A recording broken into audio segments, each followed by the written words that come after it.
Today's daily byte is joules and stones. This question is asked by Amazon. Given a string representing your stones and another string representing a list of joules, return the number of stones that you have that are also joules.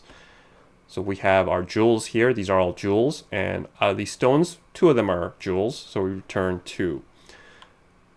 So this is pretty easy, right? All we need to do is create a hash using our joules string and then go through all our stones, look up every single stone to see if it's inside of our hash, and return the total amount.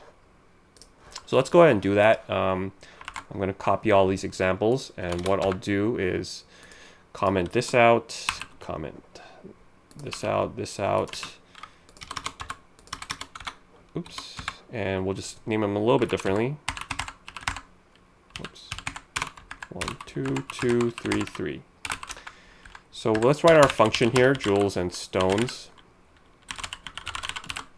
And we will pass in joules, and we'll pass in stones. So the very first thing we want to do is convert our joules into a hash, right? We can do that by using a set. This is going to automatically take our string and make a set of each individual character. Now we just move through our stones for S in stones. Let's count up how many of these are joules. So if S in joules, then increase our results.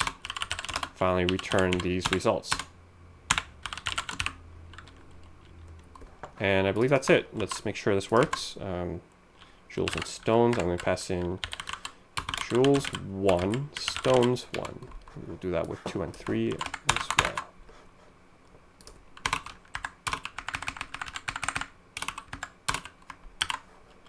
So let's make sure this works. 3 daily byte 3.py and 230. That seems to match 230, and that would be it. So these daily byte questions are really easy. I would say they're beginner level. So it might look like it's not really worth doing these, but you know, programming is not like riding a bike. It's definitely something that can be easily lost. So I think it's not a bad idea to consistently do reps, even with easy questions, to make sure that you remember all these basic concepts, because you never know when you might forget it. Alright, so thanks for watching my channel, and do not trust me, I know nothing.